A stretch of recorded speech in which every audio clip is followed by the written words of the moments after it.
লোহাগড়া বাজারের নিউ মোল্লা মার্কেটের messrs Rafi electric and electronics দোকানের কর্মচারী রফিকুল ইসলাম, তার পিতা আকরাম মেম্বার, দিঘলিয়া ইউনিয়নের কুমড়ি পূর্বপাড়া তাদের বাড়ি।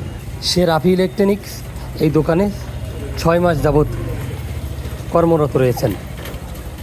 এই রাফি ইলেকট্রিক অ্যান্ড ইলেকট্রনিক্সের প্রোপাইটার তুষার শেখ, তিনি কিন্তু গতকাল রাতে 16 জুন সোমবার রাতে তার সিসি ক্যামেরায় এবং বিভিন্ন সূত্রে কিন্তু জানতে পাই যে ওই দোকানের যে কর্মচারী রফিকুল, তিনি বিভিন্ন সময় দোকান থেকে তার চুরি করে নিয়ে দিঘলিয়া বাজার সহ বিভিন্ন জায়গাতে বিক্রি করেন। সিসি ক্যামেরা চেক দেওয়া পরে বিভিন্নভাবে কিন্তু রফিকুল যে চুরি করেছেন বিষয়টি যখন নিশ্চিত হয়ে যায় তুষার, তখন কিন্তু রফিকুলকে দোকানে বেঁধে রাখে। এ সময় আস্তে আস্তে করে লোহাগড়া বাজারের এই দোকানটিতে বিভিন্ন লোকজনে ভিড়ে এক পর্যায়ে ভিডিও ধারণ করে বিভিন্ন ফেসবুক আইডিতে চুরির অপরাধে তাকে বেঁধে রাখা হয়েছে, বিষয়টি ছড়িয়ে যায়। এর পরবর্তীতে রফিকুল ইসলামের পিতা আকরাম এবং তার মাতা মহিলা মেম্বার কুমড়ি গ্রামের, তিনি সহ গণ্যমান্য ব্যক্তিবর্গ এলাকাতে আসলে রফিকুল কিন্তু চুরির বিষয়টি স্বীকার করে নেয় এবং এই চুরির টাকা দিয়ে বাড়ি প্লাস্টারের কাজ করেছেন, বউকে রুলি বানিয়ে দিয়েছেন, এমনটি কিন্তু ফেসবুকে ভাইরাল হয়েছে, আমরা দেখেছি এবং রফিকুলও স্বীকার করেছেন। রফিকুলের এই চুরির সালিশ করা এক মাতুব্বা জানিয়েছেন যে এর আগেও আরেকটি দোকানেতে রফিকুল থাকতে এরকম ঘটনা ঘটিয়েছে, ভাগ্নে হয় পরিচয়, সেই সুবাদে সেখানে আমরা গিয়েছিলাম। পরবর্তীতে 3 লক্ষ টাকায় তুষারের সাথে ঘটনাটি মীমাংসা হয়েছে। 17 তারিখে মঙ্গলবার সকালে 1 লক্ষ টাকা দিয়ে দেওয়া হয়েছে এবং 2 লক্ষ টাকা 1 সপ্তাহের মধ্যে দিতে হবে তুষার, কেমনটি জানানো গেছে। এ বিষয়ে রফিকুল কিন্তু সাংবাদিকদের কাছে নির্দোষ দাবি করে হাজির হয়ে তুষারের বিরুদ্ধে নিউজ করতে চাই, কেন তাকে চোর বানানো হলো এবং তার ভিডিও ফেসবুকে ছাড়া হলো।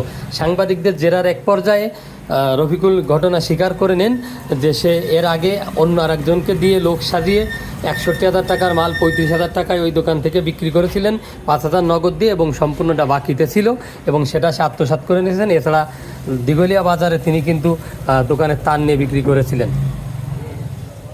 এই ঘটনা নিয়ে 3 লক্ষ টাকাই কিন্তু মীমাংসা হয়েছে।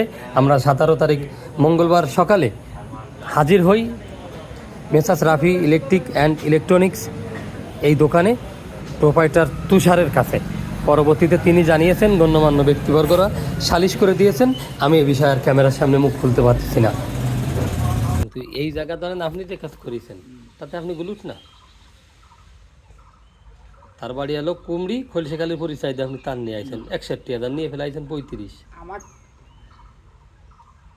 কাছে দিন নাই সেই দারের টাকা 40,000 দান নিয়েছিল। ওই তো তারপরে এটা তো আর আপনি করাতে পারেন না, এটা ধরেন ওই অপরাধ। আর একদিন আছে 1 লাখ কত বেশিতেন ওই যে ইরামুল্লার কাছে দিঘলিয়া 1,20,000।